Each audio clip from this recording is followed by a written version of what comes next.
Jai Baba, everyone. Thank you for coming. Thank you to Avatar's Abode for giving me the opportunity to stay here and be here with you all.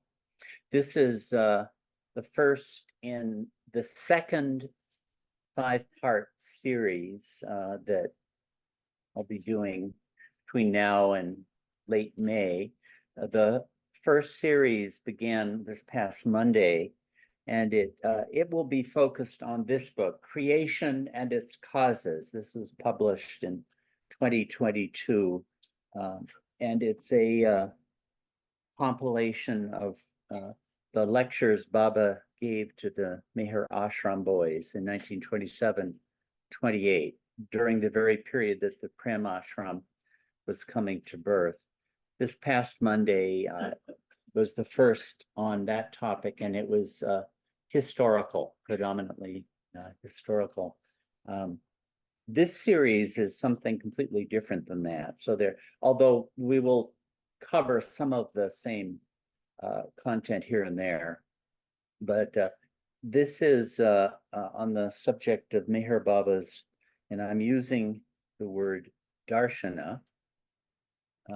And I'm going to read a little bit from some of this description. Some of you may have read it already, but I think it helps to introduce the subject. An integrated Darshana, God speaks in relation to Meher Baba's discourse literature of the 1920s.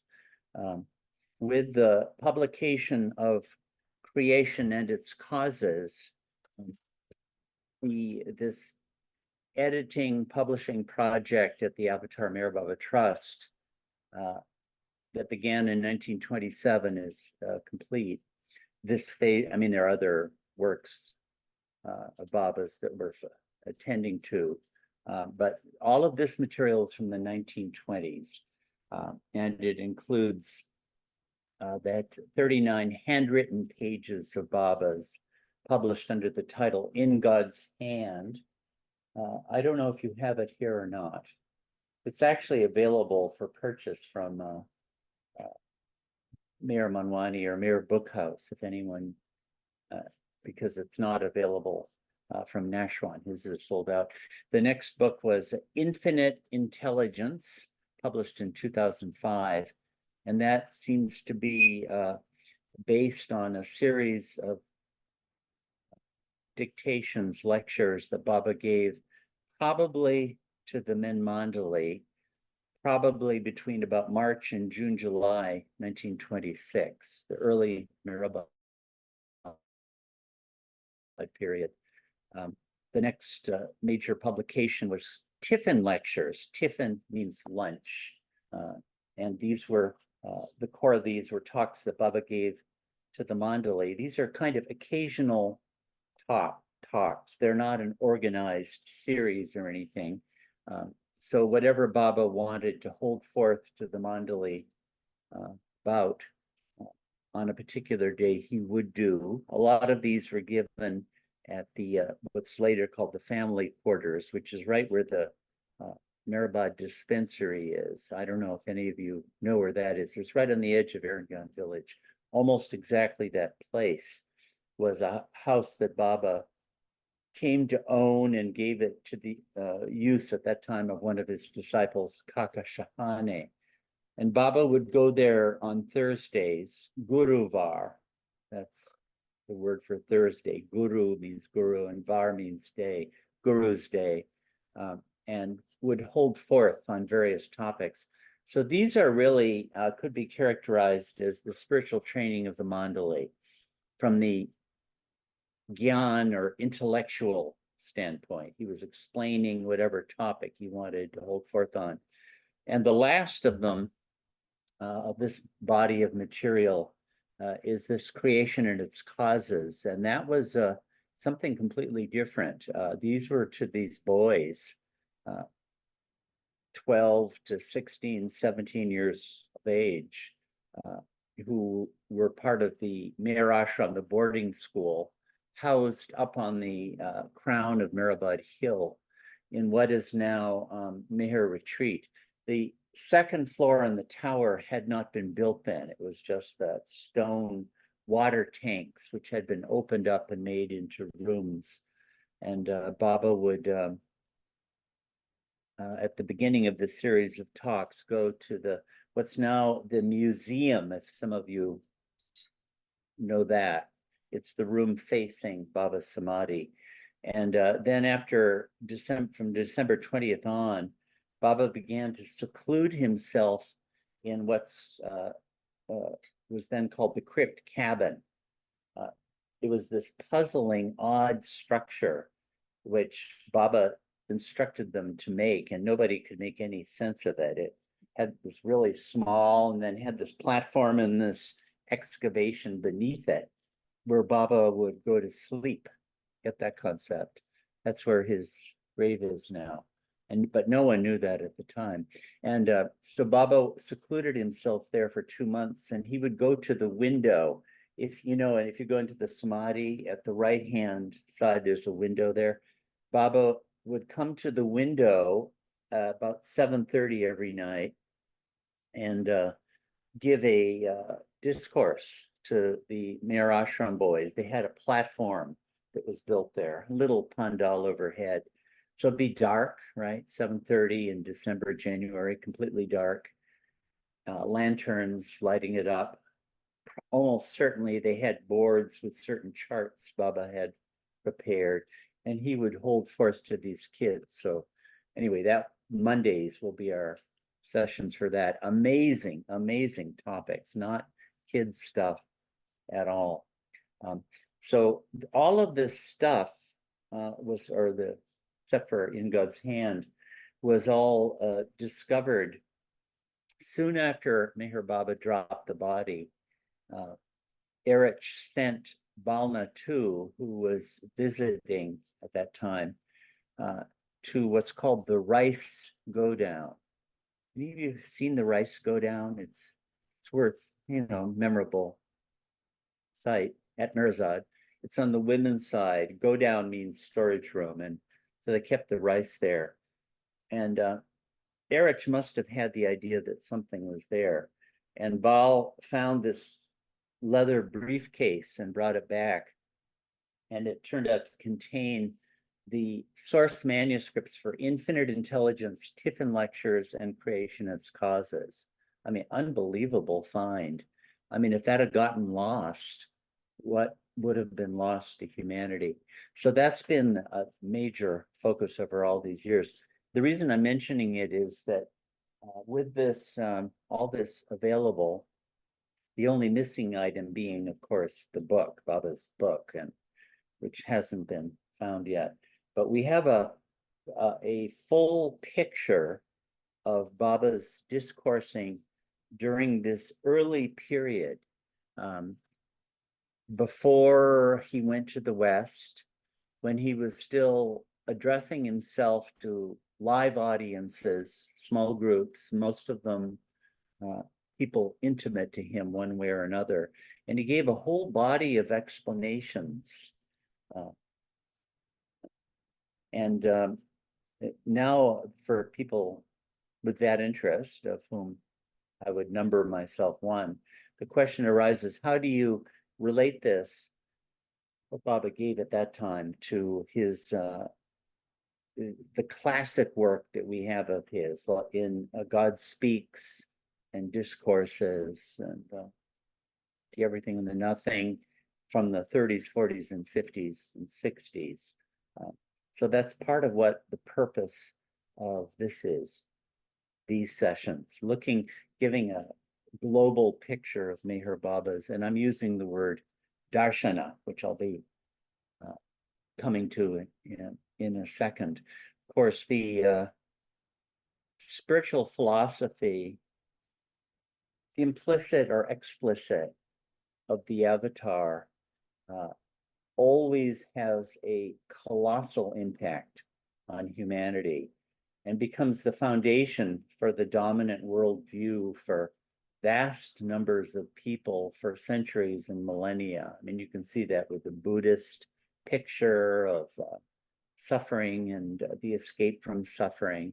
and Jesus as the suffering of the Christ, and mercy and compassion and love, those themes which he brought into prominence, and Muhammad with the magnificent transcendence of Allah and humanity under an order under the governance of Allah and so forth. These views prevailed over vast swathes of humanity, and that will certainly happen with Meher Baba also. So part of so what I'm doing an early venture in trying to articulate what Meher Baba's some of the elements of Meher Baba's Darshana. That's what these 5 sessions are about. So I'm going to read the little description of it here. And again, you can chime in anytime. Okay, with the publication of Creation and Its Causes in August 2022, we now have available for our reading, and where's my little stick? Yeah. Oh, nothing but the latest technology here at Avatar's Abode. I do have a laser pointer, but it doesn't show up on these screens. In published form, the complete body of Meher Baba's major discourse content from the early Mehrabad period in the 1920s, with the exception of the book whose whereabouts remain unknown.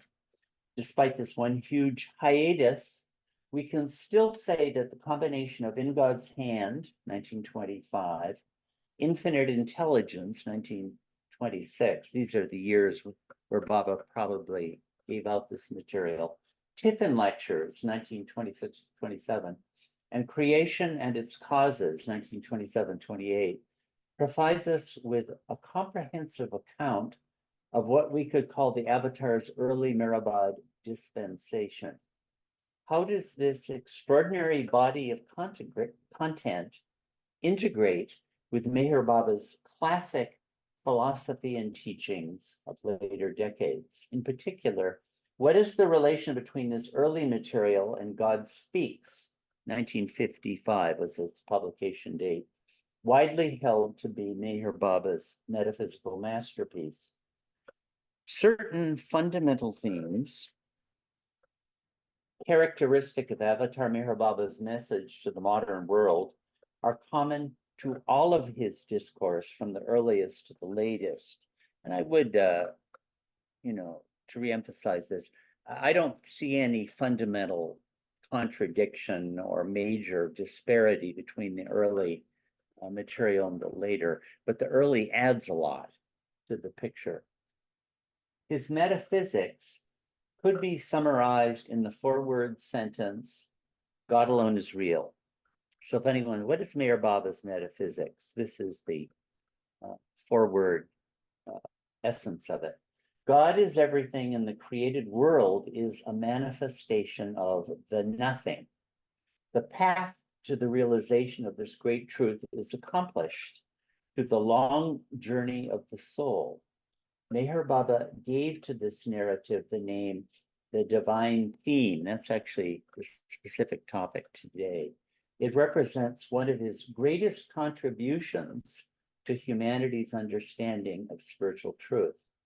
Another central teaching concerns the causes of human bondage and sanskaras and karma. It is this that ties us to the cycle of reincarnation. Our escape from this enslavement lies in the path to God and the ascent through the planes of higher consciousness.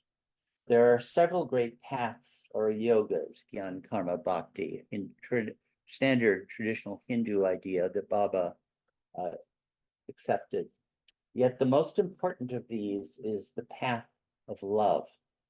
And the highest manifestation of such love lies in the relation between the seeker and the master, the lover and the beloved, who presents themselves to our eyes as the perfect master and avatar.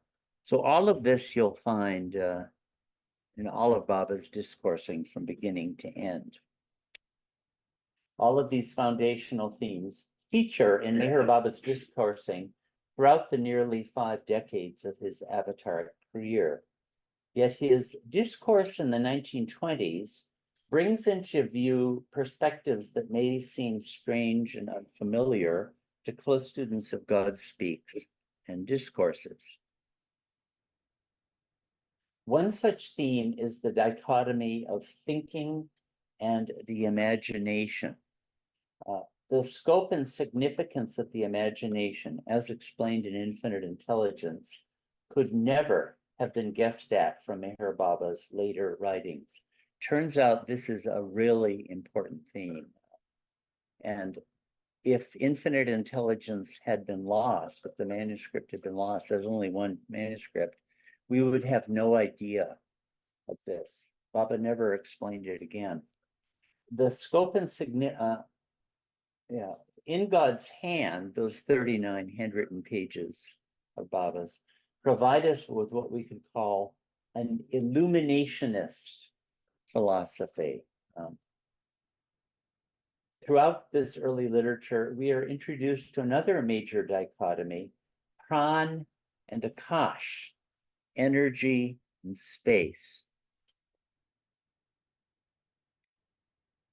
which play an enormous role in the creation and constitution of the imaginary world that we see around this. And it's really creation and its causes that is by far the fullest account of pran and akash. It's a curious thing. You won't find it in God Speaks. You won't find it in discourses. None of the later stuff.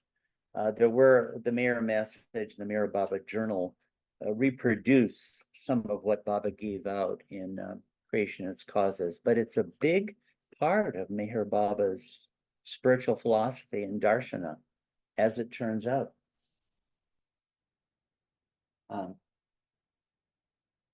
Creation and Its Causes also gives us a developed account of the asmans or skies, which function as a kind of adjunct to the 7 planes of consciousness and embroil many spiritual seekers and adepts in their visionary and fantastic inner domains. In the other series, we'll get to that part of Creation Its Causes. So it turns out we've heard about the 7 planes, the 7th being the plane of God realization, but it turns out there's this whole adjunct group of adjuncts. Each plane has an associated asman. Baba, some of them, and Baba gives their colors, how many parts there are to them. The first asman has 3 parts. The second asman has 2. The third, 3. The fourth has 1 part, for example. And Baba gives all the names of this. And so this is a whole part of the spiritual path that we would have had no idea of from the material Baba gave later on. Okay, so now these are the 5 sessions that I have planned to give a preview of it. The first, the meaning of the phrase Meher Baba's Darshana, and the topic is the divine theme or the soul's biography. This is a topic that will probably be familiar to many of us already. The narrative of the soul's biography as Meher Baba's signature philosophical theme.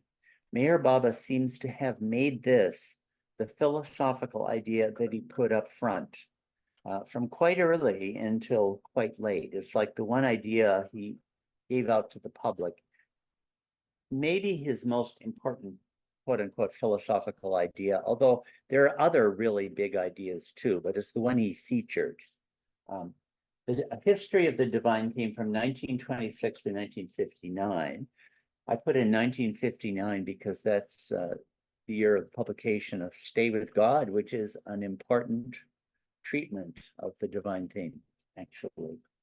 The elements of the story: creation, evolution, reincarnation, involution, and God realization. And last, the divine theme as the 10 states of God. The 9th chapter, the 9th part of God Speaks is entitled The 10 States of God. And that is fundamentally another a variation, another explanation of the divine theme. So that's the topic for today. But to anticipate what the later sessions will be, in session 2, in a way, this is how to say the core of trying to interrelate the early material with the late material. This is on Meher Baba's metaphysics, and metaphysics is the branch of philosophy concerned with what exists, what is real. Another term for that is ontology. So we're going to talk about, in Meher Baba's account, what really exists. And the core of it, if your interest in metaphysics is limited, you can just walk away with God alone is real. That's Meher Baba's metaphysics in a nutshell.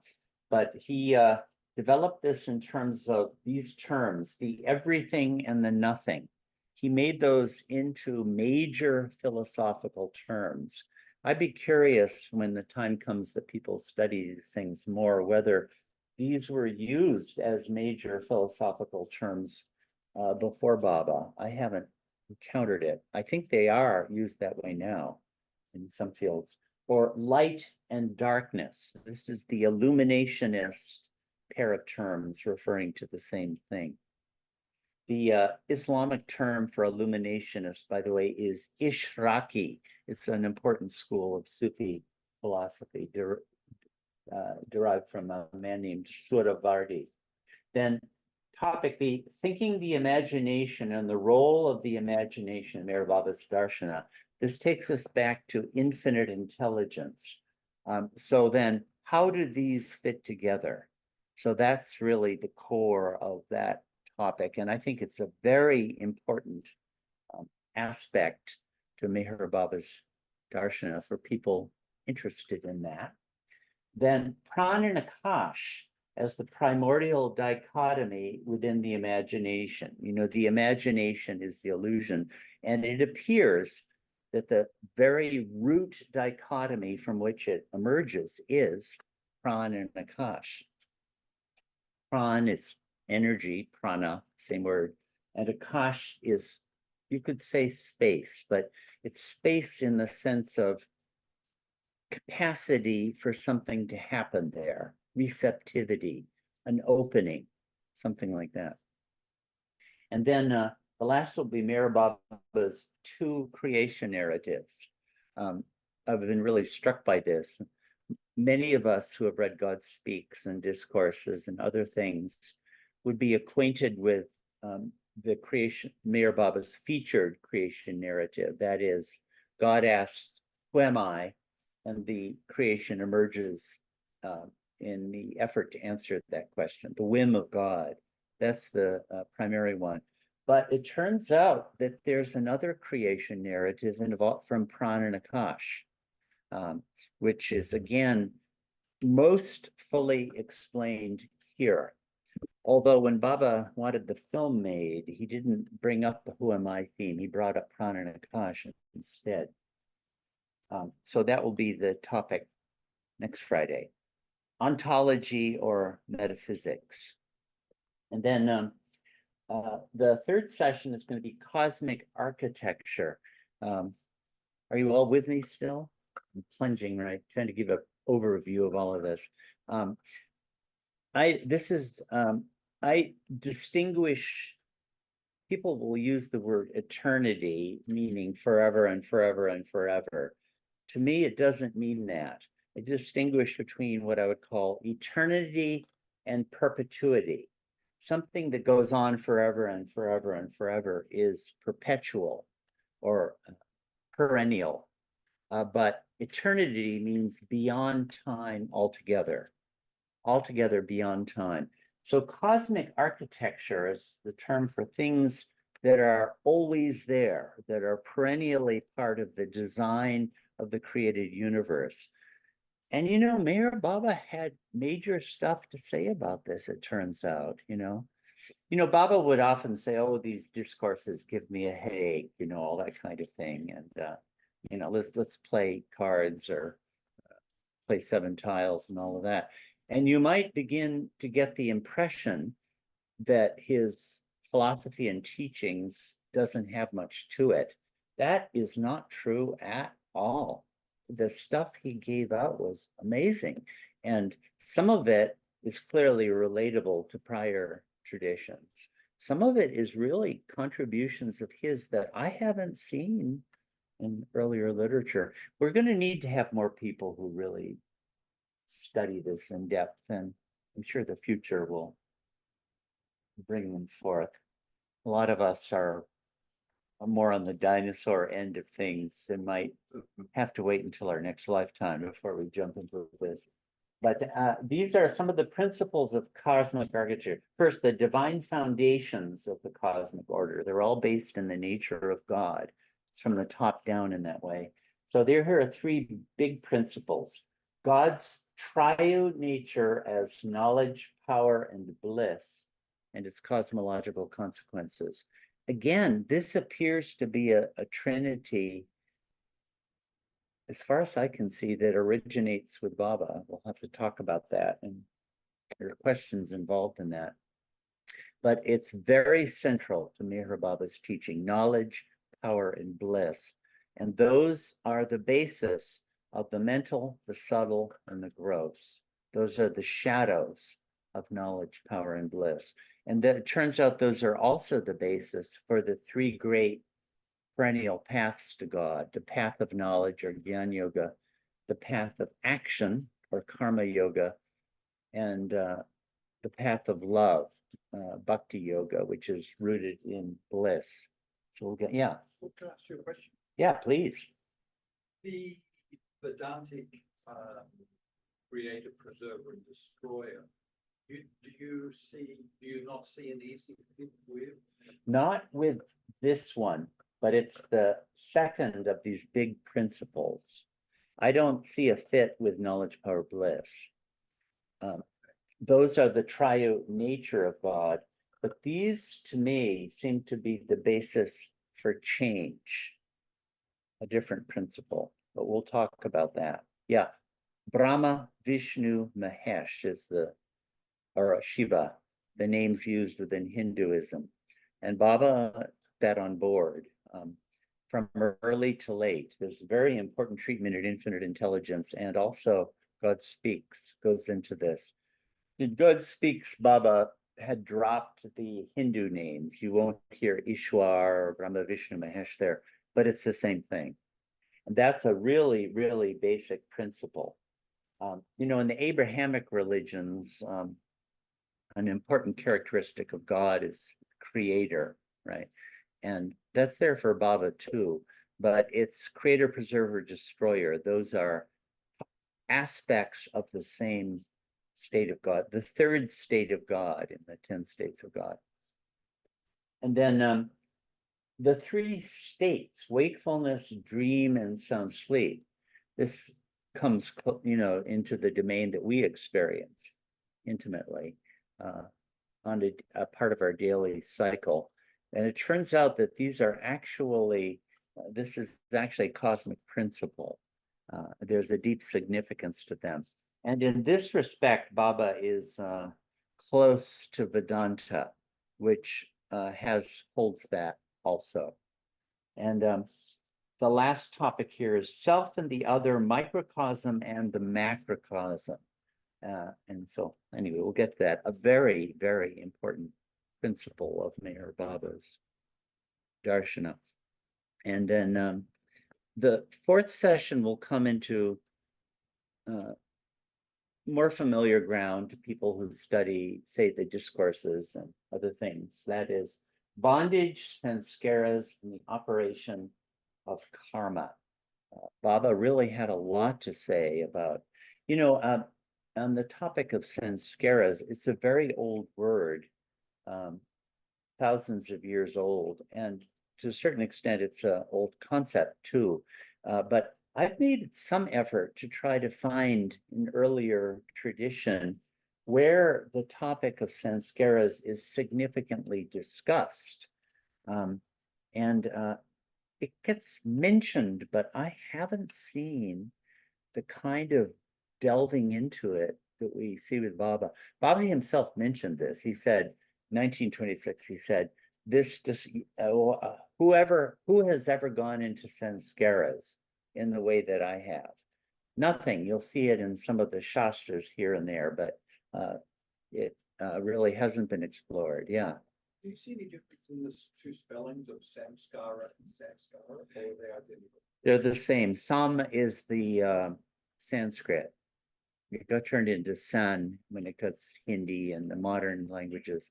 And in Pali, it's Sakara. I've forgotten what it is in Pali. You'll see different spellings. It's in Buddhism, it's I mean, sanskaras is an important idea. It's there are 5 constituents to the false self that should pertain to psychology, as a matter of fact. And the 4th is sanskaras. But I actually spent a couple days here on a previous trip. You've got a really impressive library, Avatar's Abode, unusual old collection. And one of them is a fat tome by a very famous 6th century Buddhist named Buddha Gosa, who is one of the foundational people for Buddhism in Sri Lanka, as a matter of fact. And I thought, okay, I've been looking for sanskaras. This is going to have it. It was kind of like an encyclopedia of Buddhism that he wrote for the people of that time. Very little on it. So that's a bit topic that's worth exploring. And then the category, yeah. So what are sanskaras and what is their relation to karma, right? They obviously seem related, but how? The role of sanskaras at different stages in the divine theme narrative. So to anticipate real briefly, in evolution, sanskaras are good. They're the means by which you acquire consciousness. See, that's another point. I haven't heard anyone else ever say that besides Baba. They only become a problem once you achieve human form. And then you get rid of them through involution. So they're the means of getting consciousness, and then they're the obstacle to consciousness in human form. The reincarnationary cycle, sanskaras, and the process of experience and the playing out of the law of karma. A really good discourse of Baba's on this is in that series, Reincarnation and Karma. You know, there's 7 discourses on reincarnation and karma. And the 6th of those is really good on this topic. And the categories of sanskaras and the means to their elimination. So the discourses, again, are really good on that. And then Baba tells us about the kinds of sanskaras that divine personalities have. Vijnani sanskaras and yoga sanskaras.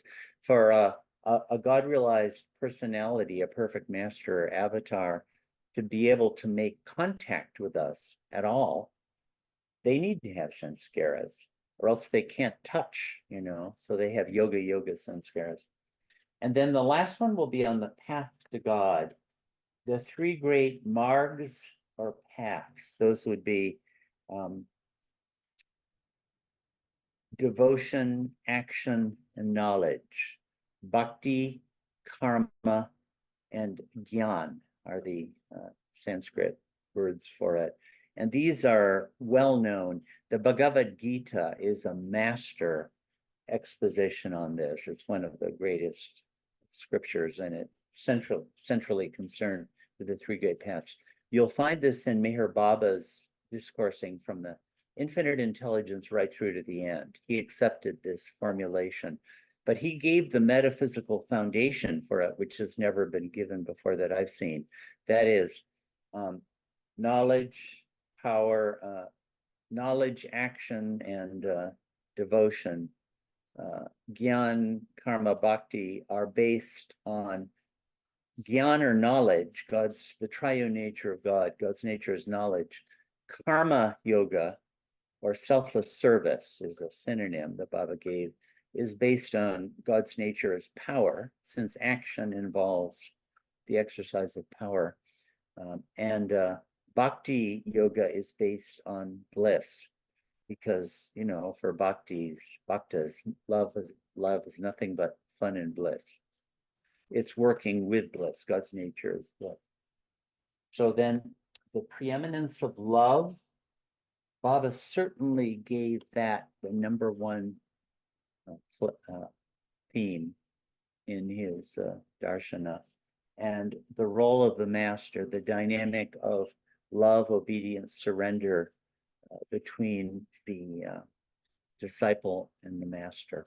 That's a picture of what the whole series will be about. Any thoughts or comments or? One more question. Yeah, In yoga tradition, there is a fourth. Raj Yoga. I know it's and Baba did bring it in from time to time also, occasionally. You'll have it in Infinite Intelligence or one of the essays in Listen Humanity also names it as the fourth. So so it's sort of a tricky topic, but I think it's the other three are fundamental, and that seems to be part of a tradition in India, particularly related to Raj Yoga or Patanjali Yoga.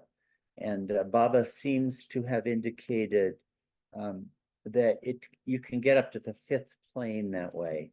So I don't feel myself it quite has the standing of the other three.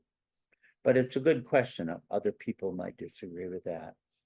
I don't agree or disagree, I don't know, but my Yeah, very simple understanding is Raj Yoga was the best of all three, put in a nice potpourri of, and that, in that sense, I should make it a question. Did Baba indicate that a combination of the three paths was actually superior to? yeah. No, that's an important question. And so let's wait until that session to get to it. No, it is a big one. Baba did make various comments on that. Yeah, Can you go back just a fraction to talk about skies? yeah, yeah. That will really come up big time in the fourth of our Monday sessions, where we'll really go into it here. But it seems that connected with the planes, you know, the seven planes, right? There are these associated realms, adjuncts.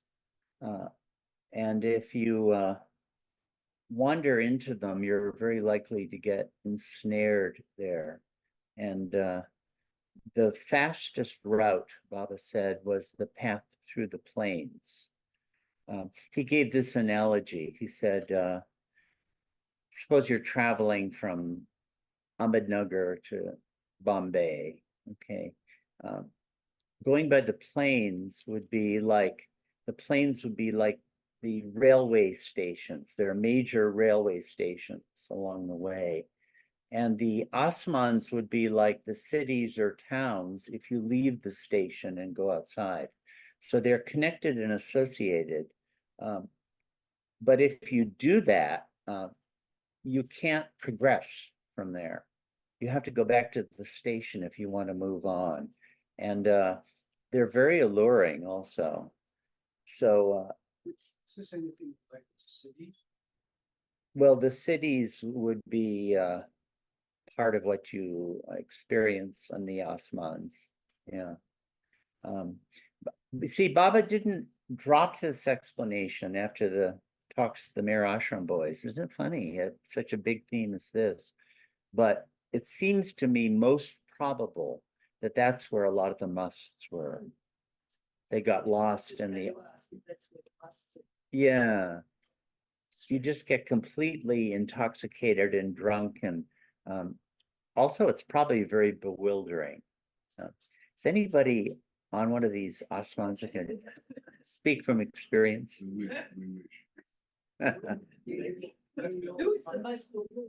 Huh?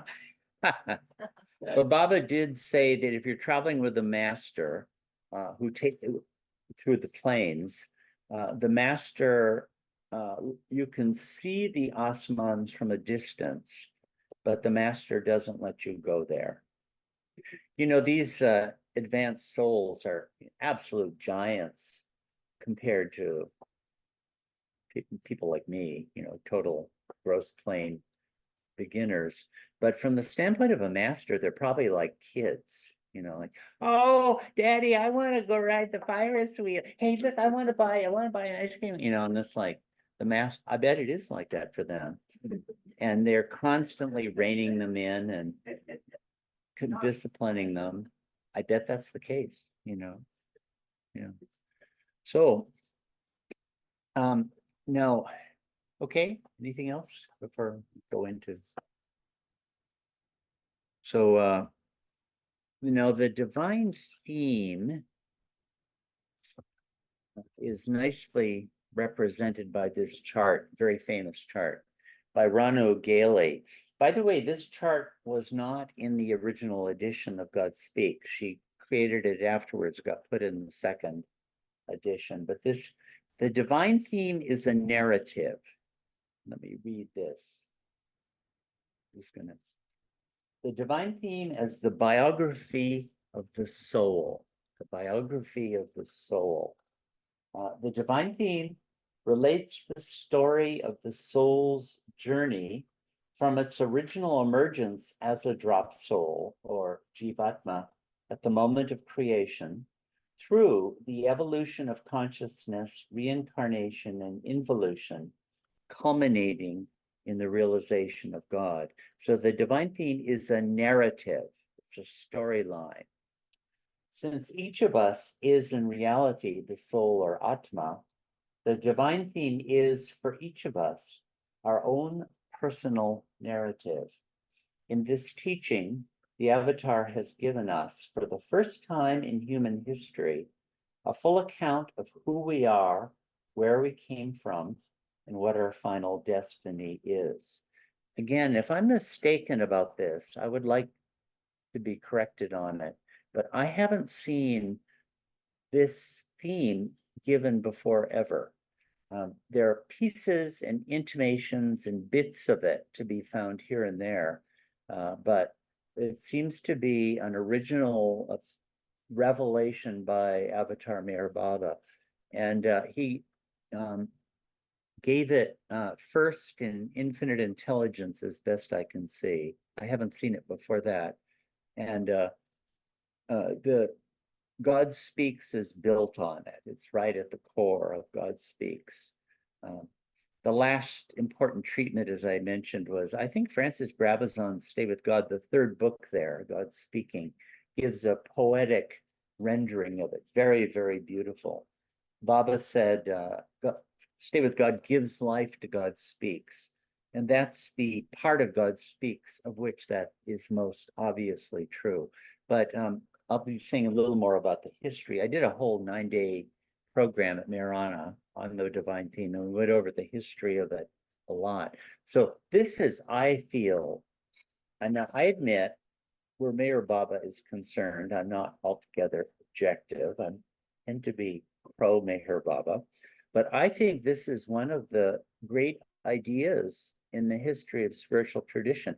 You know, like talk about Newton's laws of gravity, or the three laws, or Einstein's general relativity, et cetera, as great ideas in the history of physics. Well, this is more than just the realm of physics. This pertains to everything. And it's a revolutionary idea that gives a global explanation such as we've never had before, as far as I can see. Once again, if anyone else can really see it elsewhere, I'd be interested in knowing that. So these are the elements in the divine theme. By the way, the phrase divine theme begins to appear in the 1940s. You won't find it before that, but the idea is there before that. So the story has 5 parts. Creation originating in the whim of God to know himself.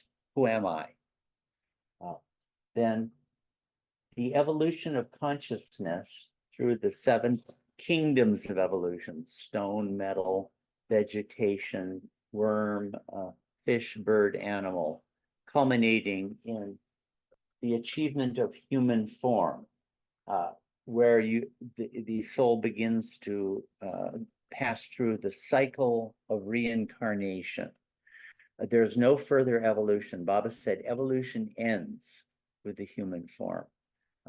So strictly speaking, the purpose of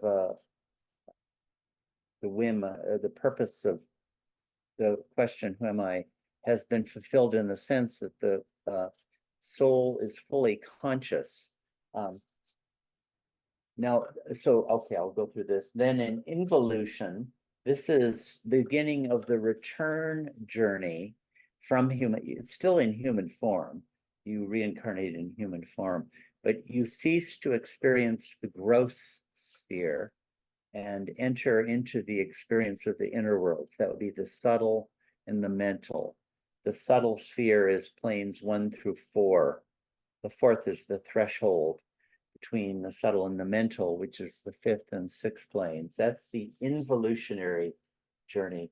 By the way, Baba began to use this word involution with this meaning only in the 1950s. He didn't use it with that meaning before that. He had other terms for it, the ascending path or the path of realization or things like that. And then it culminates in the realization of God, the I am God experience. So the root idea is really incredibly simple. That is to say, God out of that beyond state, which defies all description and all understanding, neither conscious nor unconscious, suddenly has the whim to know himself. Who am I? And whim is, as a former English professor, having been clobbered by the magnificent vocabularies of the Sanskrit languages and Persian and Urdu and Arabic, and now the Chinese are probably going to come in and start bringing in their magnificent words too. And I often have thought, English is really insipid. It's very useful and it doesn't have these great words, but we do have one great word, whim.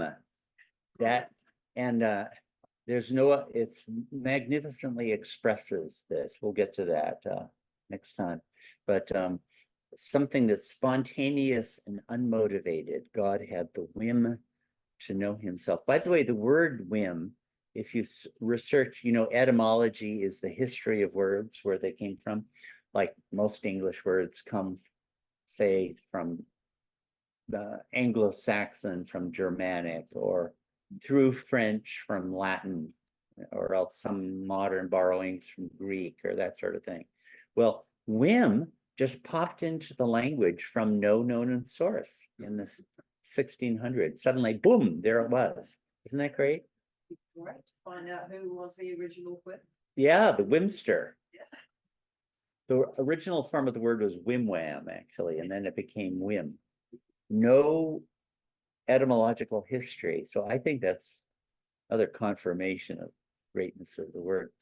So That's a feeling of a nonsense phrase. yeah, it does. A whim-wham. Yeah. Yeah. We should resurrect it. Yeah, go ahead. Can you add to the words evolution when they appeared wider beyond Baba's use of it? I've not really done a study of that. Of course, evolution acquired a new meaning with Darwin in the 19th century. And how old the word is, I don't know. Baba and involution, I haven't studied that either. It'd be a good thing to look at. Baba used the word involution through the early decades to refer to what happens to consciousness when you go back to sleep. That's something quite different. the consciousness involves, he said.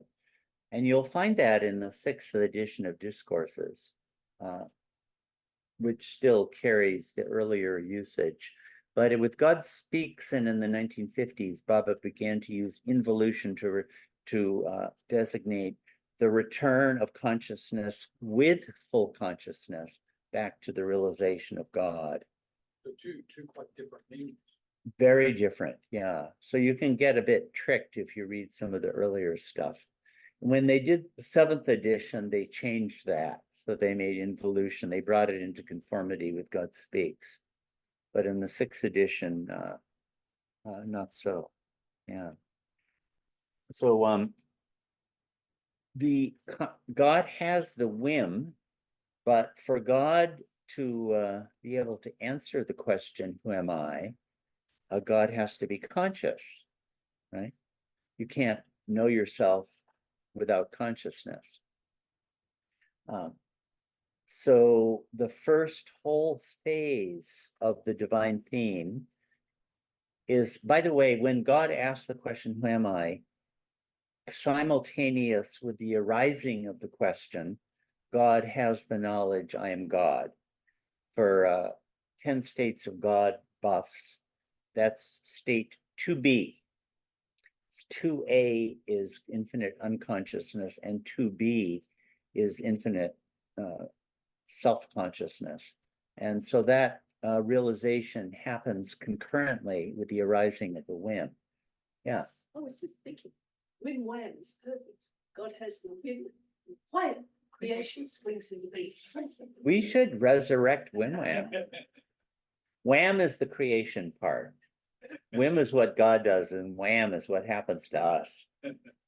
Yeah, well, that also happens concurrently with the arising of the whim. God in state 2B has the I am God knowledge, but in infinite unconsciousness, it's like the ocean explodes with bubbles. The Baba uses this drop ocean metaphor. That's a traditional one too. You'll find that in Vedanta. But the drop is indifferentiable from the ocean. The drop is the ocean until consciousness arises, and then the drop starts to experience individuality and separateness. And it acquires a bubble, which would be its gross body. And so thus you have an explosion of innumerable bubbles there. And it is through the medium of the drop with a bubble that the soul, the Atma, you know the word Atma, right, begins to experience. And it experiences itself as most finite, most limited. That is, as it experiences itself as opposite to what it really is. From opposite to opposite, the total reversal of things. And Baba says its first experience is one of contrariety. You may have seen that word. And what is the contrariety? Well, it's like, I am infinite power, knowledge, bliss, unlimited God. And here I am experiencing myself as the most limited, most finite form with only the tiniest little particle of consciousness. Something's wrong here. This is contrary to what I intuitively know to be the fact, that I am God, and I'm experiencing something that's the opposite of that. That's contrariety. And that theme, that experience persists all the way. The soul is never satisfied, whatever it's experiencing, even in our moments of happiness. When we're happy, why does it change? Because that was not ultimately satisfying to the soul. And of course, misery is dissatisfying to the soul. So it goes on and on and on until the moment of the realization of God. So that originates from the very first moment. And the record of the experience is preserved as a sanskara or impression. Baba used those terms synonymously. So you have an impression derived from your experience, and that impression is retained in your mental body we have our gross, subtle, and mental bodies from the very start. They're completely undeveloped at first. They're latent mostly, but the mental body is enough to hold a samskara, and that samskara requires further experiencing through which you acquire more and more samskaras. So consciousness is gathered by the accumulation of samskaras. The samskaras are the means and the medium by which we become conscious. You need them. They're essential.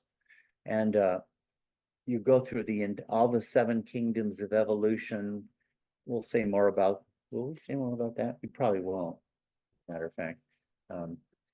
But you'll see more in God Speaks in other places, yeah. I'd like to find to be a spokesperson for Peter.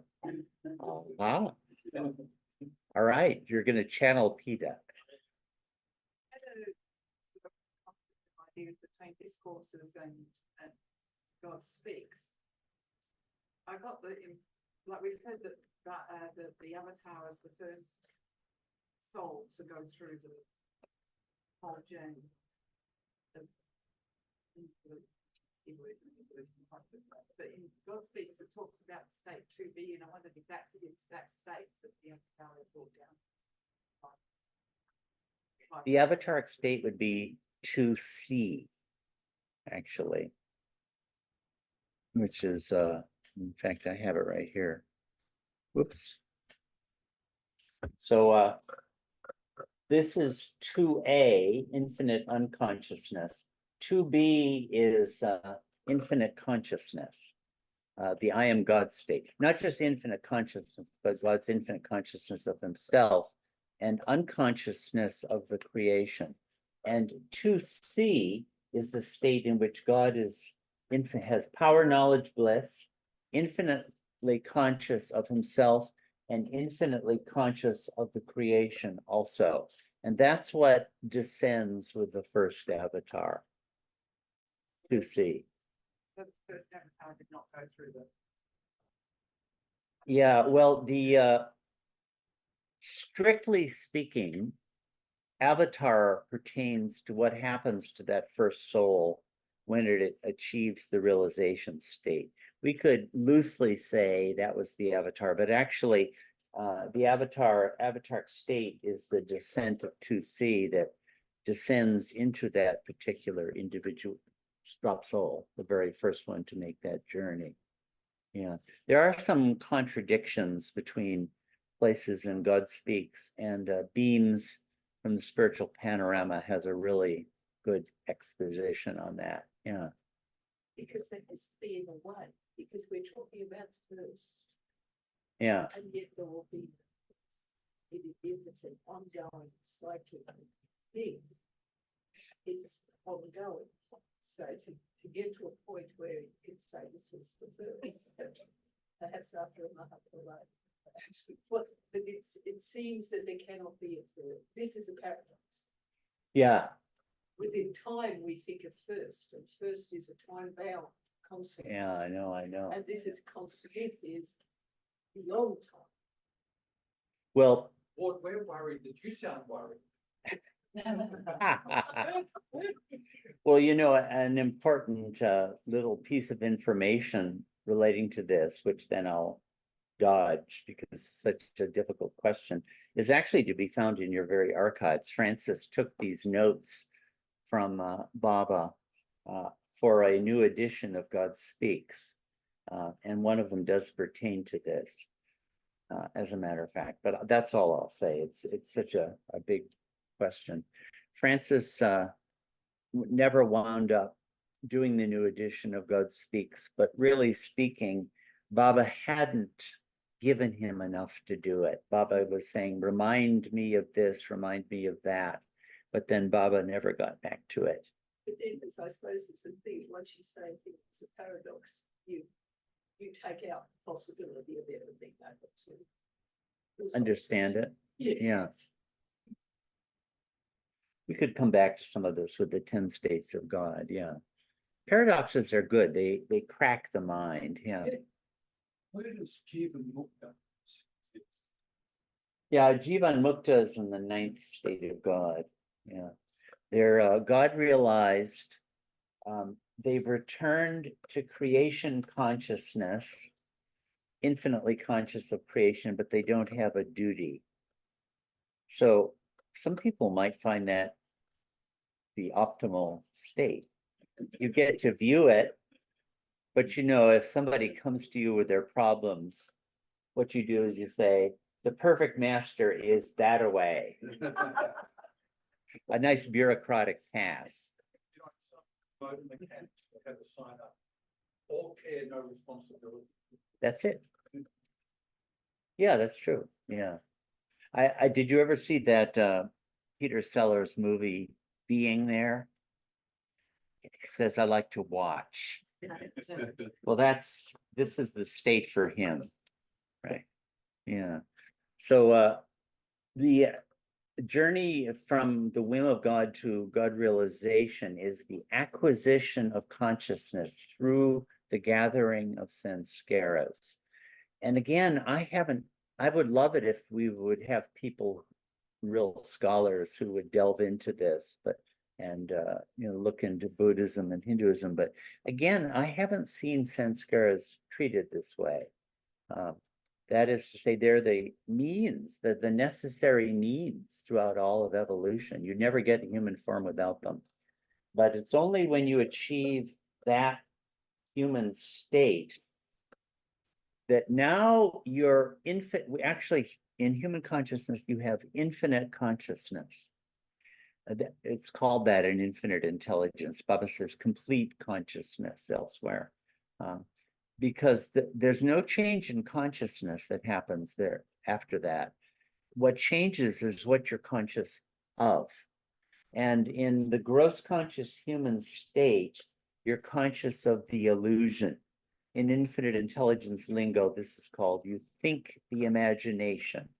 You attribute reality to the imagination, which is just nothing. But the consciousness is there.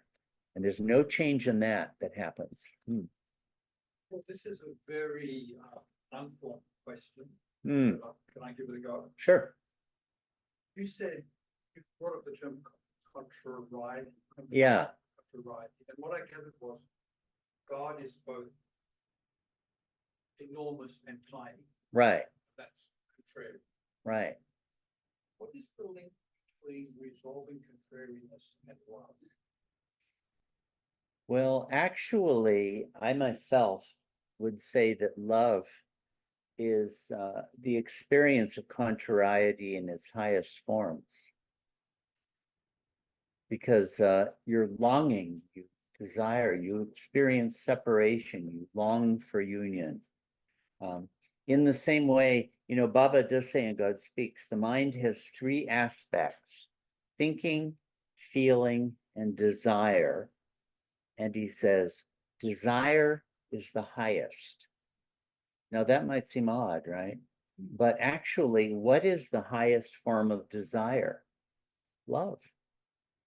That's desire. Most desire is love under ignorance, where you think that what you're wanting is this or that, some item within the created world.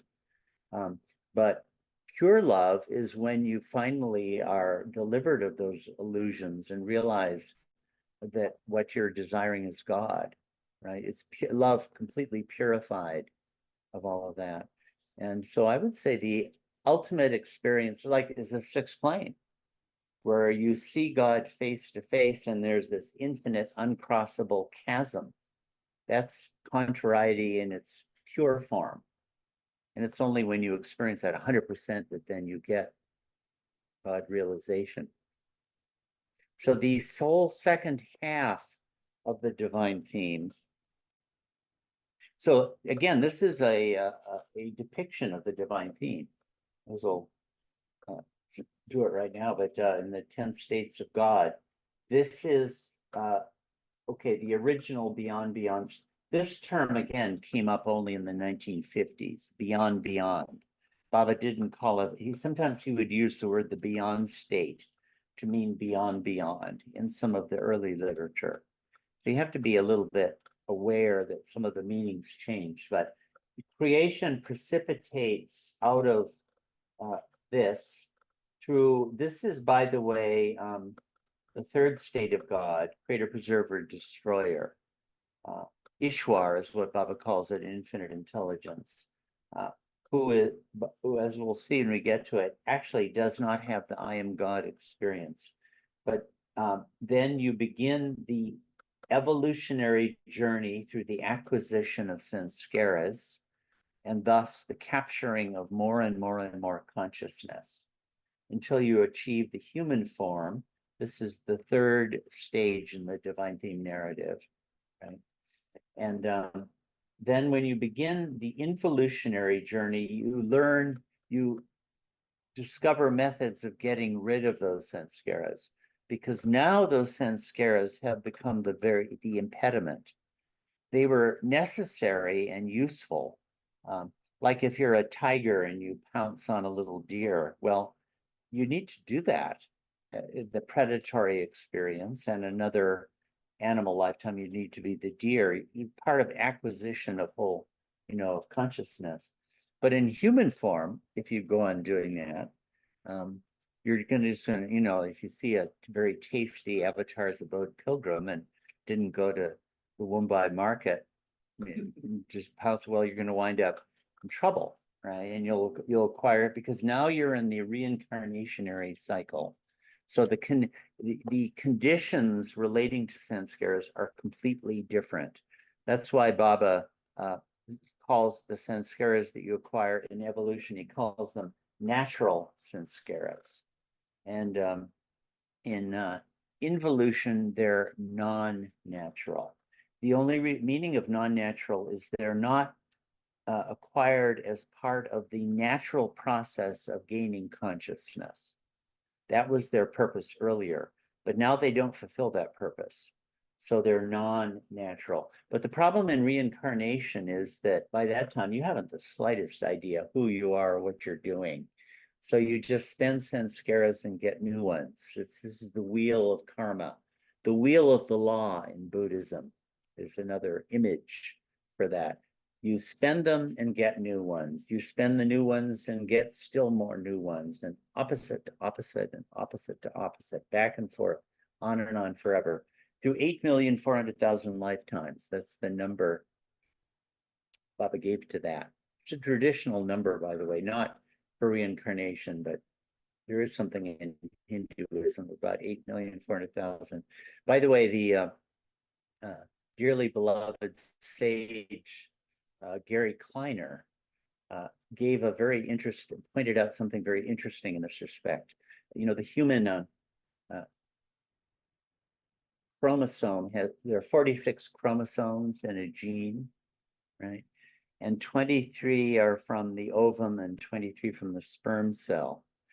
Well, 2 to the 23rd power, that is 2 times 2 times 2 times 2, 23 times, equals almost exactly 8,400,000. So that would be something for, biologists. It sort of suggests that number is built right into the human gene. I think it's 3,888,000, something like that. Very, very close. Yes, Sim?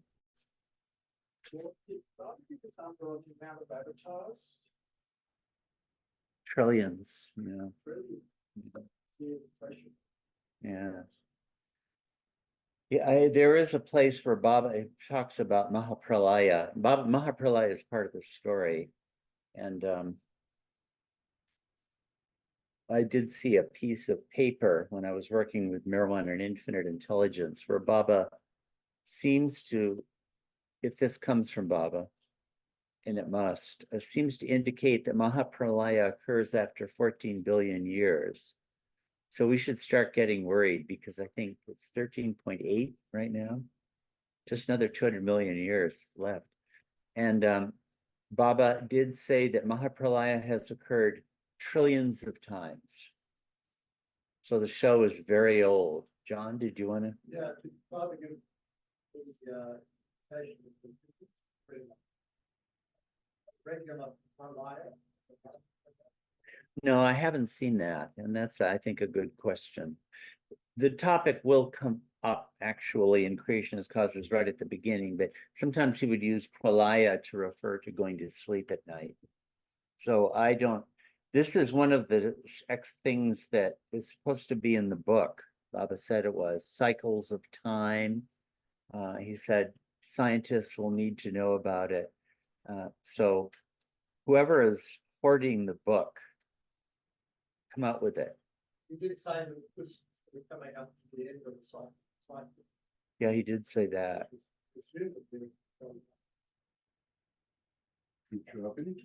Yeah, yeah. So Baba never really gave a clear explanation of all of that, the whole cycles of time business.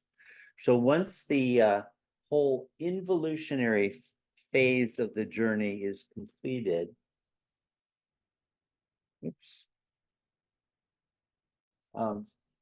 then you realize God, and that's the story of the divine theme. So it's the biography of the soul. So it's very interesting. And again, this appears to be the philosophical idea that Baba featured, that Baba put up front for the public, so to speak. And as best I know, it has never been explained before. If you go into some of the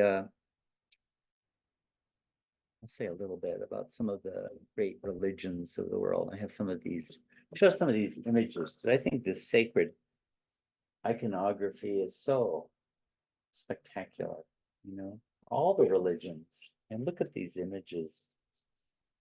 Gorgeous. Nice to have art historians. This is the Buddha in Paranirvana, after death. There he was. Christianity. Look at these.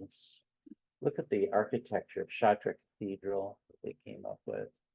Oops. Isn't that beautiful?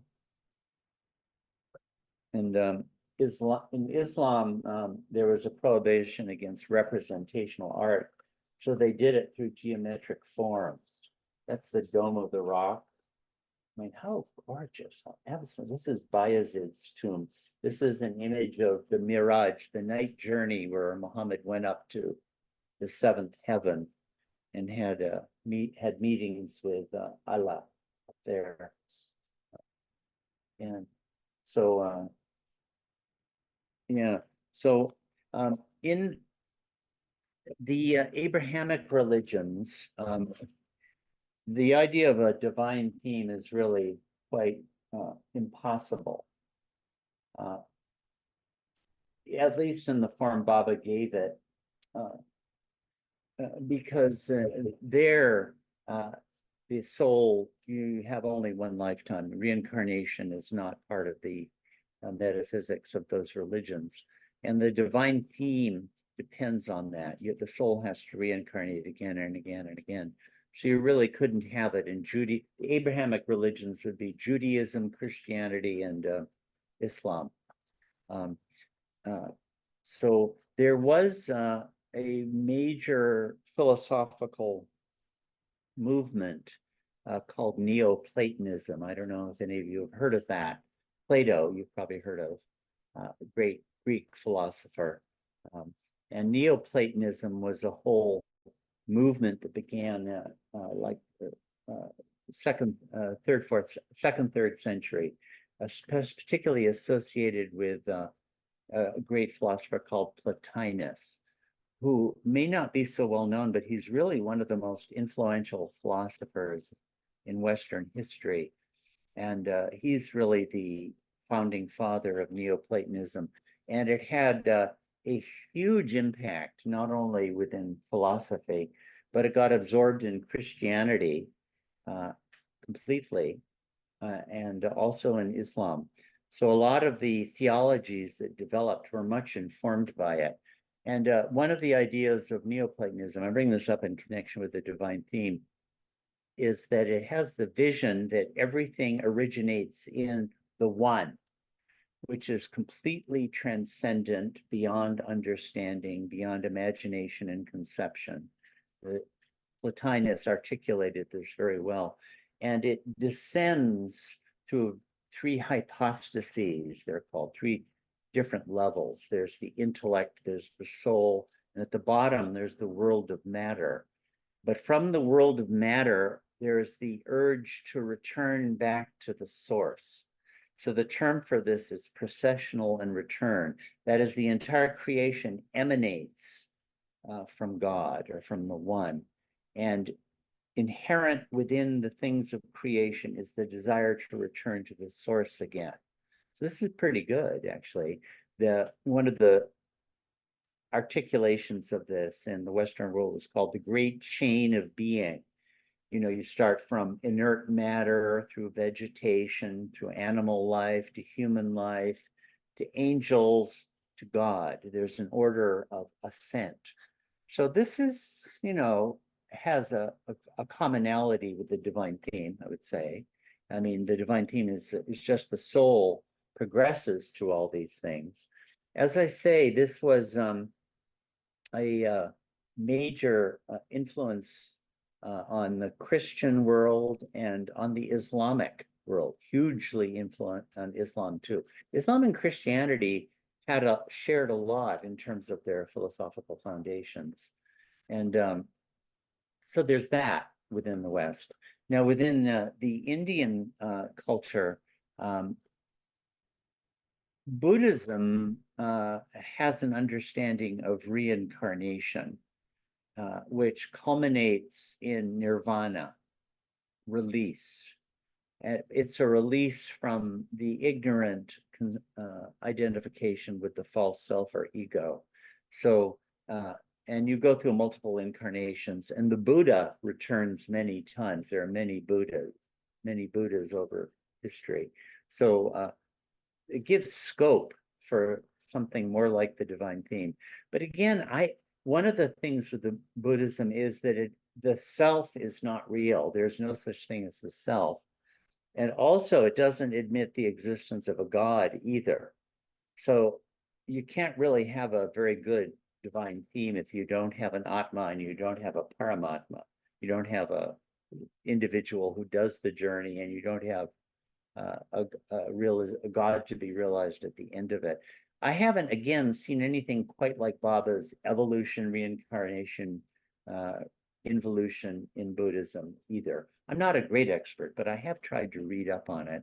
And the same is really true of Vedanta. There's sort of an awareness that subhuman life is part of the picture.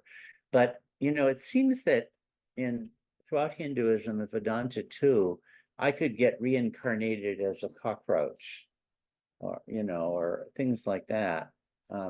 It's not that coherent movement. In Baba's account of the divine theme, that's impossible. And the reason is that by the time you've achieved human form, you have full consciousness. You're wide awake. And you need a form that is adequate for the experiencing and the expression of that. And only the human form does the trick. So you really can't go back. It's not possible unless, you know, you get, you know, very excited on the fourth plane and abuse your powers and want to be a stone again. That with that exception, you consistently reincarnate in human form. Again, I haven't found that in any of the other traditions of the world. So this explanation of Baba's really does seem to me to be quite new, and it does a beautiful job of giving a coherent picture on the basis of which it seems to me many of the great teachings of the world could be integrated. I mean, there'll be pills to swallow. I mean, I suppose the Abrahamic religions will have to eventually accept the idea of reincarnation and so forth. You know, there'll be doctrinal conflicts, but I think it beautifully talk about beads on a string. The divine theme is one of the crucial understandings that Baba gave. Really quite inspired, and again, it's very beautiful in its simplicity. Again, God wanted to know, who am I? In order to answer that question, God had to become conscious. which as the drop soul God does by the acquisition of sanskaras, having achieved human form, those sanskaras now become the impediment or obstacle, and God has to get rid of the sanskaras, which is accomplished through the involutionary journey, where you learn how to get rid of sanskaras without acquiring new ones. And at the end of that process, you have the I am God experience. It's so simple and so clear. And another thing about the divine theme is it's actually a explanation of us, because this is who we are. I always think of a story, one of these folk stories where the king has a little baby son who gets abducted by some wicked, I'm making this up, but you've probably heard the stories like this, a wicked minister who sends the baby out on a boat so that it will drown, and it gets washed up on a fisherman, and the fisherman brings it up, and the baby grows up as thinks he's a fisherman and goes on all these long adventures and travels all over the place and winds up in the palace of the king. And the king brings him aside and says, do you want to know who you are? You are my son. Well, it's like Baba is saying that to us, who's saying, do you want to know who you really are? I mean, Chris is under the delusion that she is Chris. And like, if you're someone, tell me your life story, I would say, well, I was born in Madison, Wisconsin, 1952, and I did this and I did that. That's the story that I would tell. But if you caught me 200 years ago, I would say, well, I'm Lakshma, and I was born in, Andhra Pradesh, and I'm a Vaishnavite, and 200 years before that, I'm somebody else. Every lifetime, we would tell the story of that lifetime. Where have all those lifetimes gone for us? We don't remember them at all. Because the real story is the journey of the soul. And that's, Baba is telling us our biography, actually. And it's the first time the avatar has ever given this forth that I know about. Let me see, I guess we're just about through time. Let me say this last thing about the word Darshana before we close. You want to bring up it? All right, I'll say this. I'm using, because I work in this domain all the time and I have to write about it in terms of Baba's explanations. And I'm always up against this wretched word philosophy. And it just doesn't cut it, in fact, I had a whole slide on this. And I noticed that Baba himself doesn't seem to have liked the word philosophy. I seem to remember a quote of his, what is philosophy? Easy things made difficult. That's one of his definitions. And one time somebody came to him, had all these philosophical questions, and it was winding round and around and came to a standstill. And Baba asked him, what have you learned? Tell me in 5 words what you have learned through all your explorations in philosophy.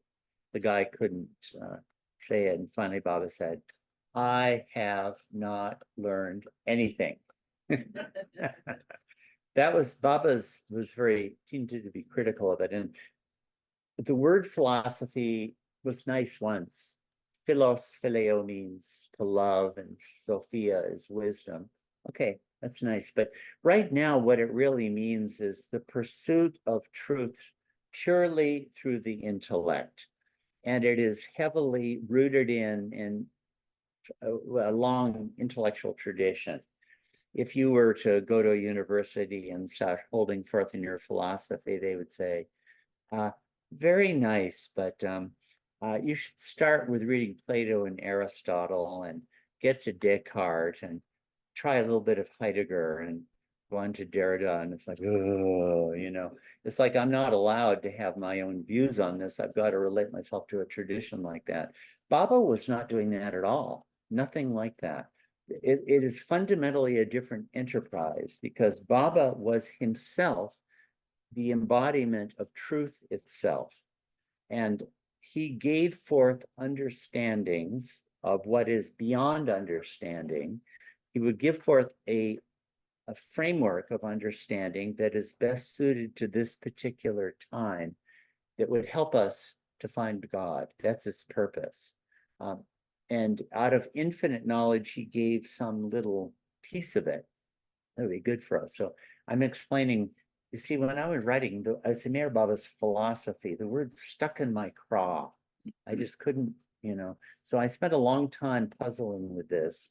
And like cosmology, okay, Meher Baba does have a cosmology, that's true. But what about God? God is not the cosmos. Metaphysics and ontology, I mean, how much would you all like to have be clobbered with those words too much? And anyway, that's one aspect of it. That's what ultimately exists. But Baba explained a lot more than that. He explained about the path to God, about the process of finding God, about the planes, evolution. This isn't ontology. Theology, Meher Baba's theology, it sounds too much like Christian theology or Islamic kalam. I don't see how the word can be disentangled from that. Theosophy sounds like the Theosophical Society. I'm just giving all the words I could think of, just didn't cut it. So the word that I've been trying to use, and hope that we won't take violent objection, is the word Darshana, Meher Baba's Darshana. And actually, Darshana already means this. If you're to say, what is the difference between Darshana and Darshan? In the Indian languages, they're the very same word. Sometimes they say sometimes they don't. It's the same word. But we're acquainted with the primary meaning of Darshan. Darshan actually means a seeing, right? So if you see the master, you are taking the master's darshan. That's what it means. And it also gets applied to the place where a master's tomb shrine is. I took Baba's darshan in his samadhi today. Okay, that's the first meaning. But the second meaning the word darshan has is a system of philosophy. Like Vedanta, there are 6 orthodox darshanas in Hinduism. Vedanta would be one. Yoga would be another, like that. And what it implies not just an understanding, but a seeing given to you by one who knows. And it also can take in things like ethics, morality. There are ethical insights Baba gave us. Also, the path to God, that's part of Meher Baba's Darshana. There's no good philosophical word for that. So I'm using Darshana as Meher Baba's account of God, creation, the path, and everything else. Because we need to have people like me, I write about it all the time, need a word for it. Did you want to say something? What did love and wisdom work for you? Well, I mean, love for wisdom is good, and philosophy actually means that, but it's not big enough because there's also the path, what do you say about the path through the plains? Or Baba says, if I give you 2 orders, obey the first one first, not the second. Okay, well, that's part of Baba's Darshana. And how do you fit that into standard ideas of philosophy? It doesn't fit. So I'm using Darshana as an encompassing word for all of these topics relating to Baba's explanations of things. Okay, well, maybe we should close it. Yeah. Thank you very much. Are there any questions from the Zoomers, Jim? Are there any questions from the Zoomers? No, I'm not seeing, I asked if anyone had a question, if they want to raise their hand virtually. Not seeing any questions. Anybody out there with a question? If not here, could you stop? Yeah. I mean, my understanding of Darshan relates like drinking the essence of the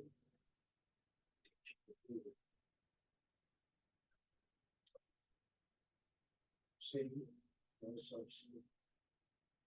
Well, it certainly encompasses that. But like Vedanta is called a Darshana. Vedanta itself is, which the taking in would be what the student does, but the gurus in it would be giving out all of it. I think it's a nice word. I mean, it's also darshan and darshana are the same word in the Indian languages. But so I'm thinking of borrowing it into English, and we hear the difference. Darshan and darshan. I took Baba's darshan and Meher Baba's darshana. Languages borrow from each other all the time. So I think this would be a very good borrowing. Yeah, John? Dispensation. Baba's dispensation, yeah. Yeah, Vision and sight are experiential words. Yeah. You've got the information, you've got the one who sees it. and you've got the Right. Experience of seeing. Darshana maybe includes all of this in the way you're describing it. yeah, that's part of what I like of the word darshana. It's not just an intellectual understanding, it's a visioning of it. It's like opening a window given to us by the one who is and the one who knows. It's revealed. There is a dispensation. Dispensation is a useful word. It's good to have a word that implies a subject matter, you know? Meher Baba's Darshana, that would be God speaks. It would be his instructions to his mandali on how to find a must. That would be part of his Darshana too.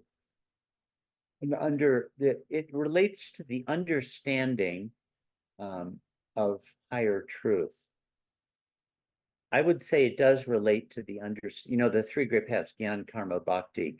Broadly speaking, this is more on the Gyan end of things. Baba really did give a lot of understanding. And I think most of his lovers have really picked up a lot. Sometimes there's a tendency to disparage it because, understanding has no meaning, that kind of thing. Baba really emphasized love. But you do need to have some understanding also. That's a part of the picture. Unless your mind has actually been annihilated. Like I have this mind that chatters from the moment I wake up to the moment I go to bed. It never stops talking. Isn't that true for some of you too? Always saying one thing or another. Well, as long as that's going on, don't pretend you don't have a mind. And these are great medicines, great. Also, the mind can be a great tool if it is inspired and illumined by truth. One of Plato's, they translate his explanation of beauty. I've just read this somewhere of it. Beauty is the splendor of the truth. Isn't that nice? The splendor of the truth. And Baba's his darshana is magnificent. The coherencies, the illuminations, it's full of light, it's full of beauty. So it's really not to be disparaged. Not everybody is into studying Baba's books, and that's fine. I would go spend time at Korshed every night when I was living in the trust office.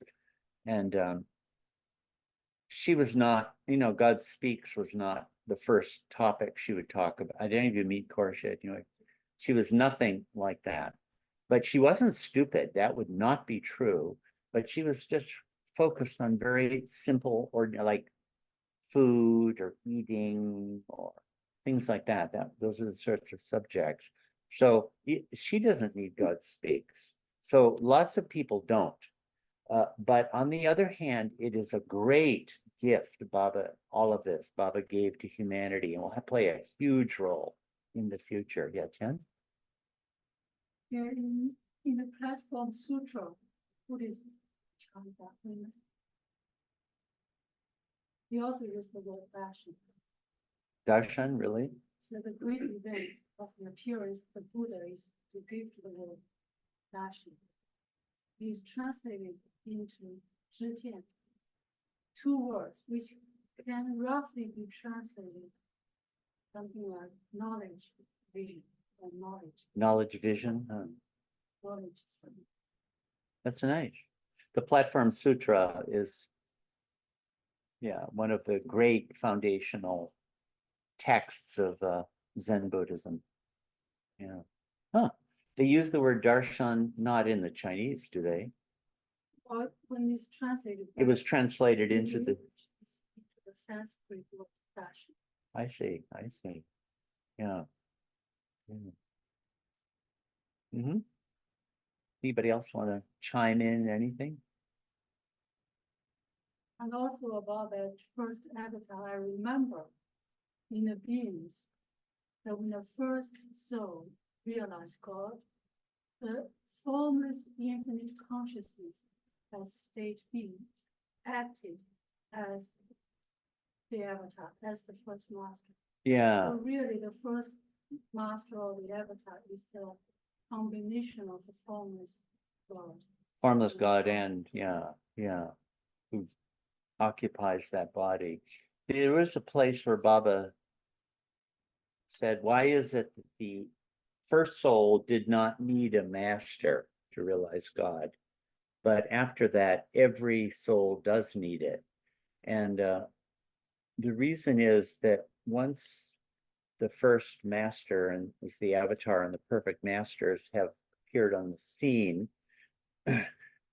their help is available. And before you can realize God, you have to come into perfect attunement with everything in the universe. And if you're not accepting the help which they offer, you're not in perfect attunement.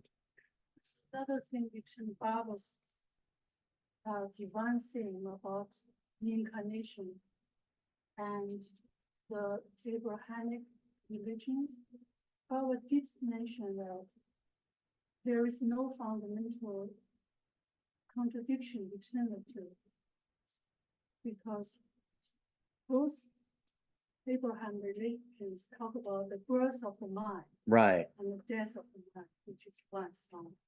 Yeah, that's right. The Buddhism into talk about Yeah. body, birth and death, the body, which are things. Yeah, so the idea that you're born once and die once is actually true, because the mind is born. Yeah, Baba did say that. Yeah. And I mean, I'm sure that that is experientially true for us. I mean, after dying, apparently you do go on being conscious. You're still there.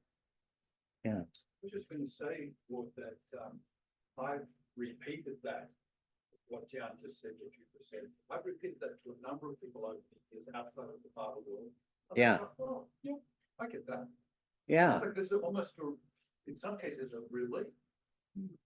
It is intuitively appealing. Yeah. Yeah. Baba came here to bring all religions like this on one stream. Yeah. Yeah. Okay. Well, thank you very much, and Jai Baba.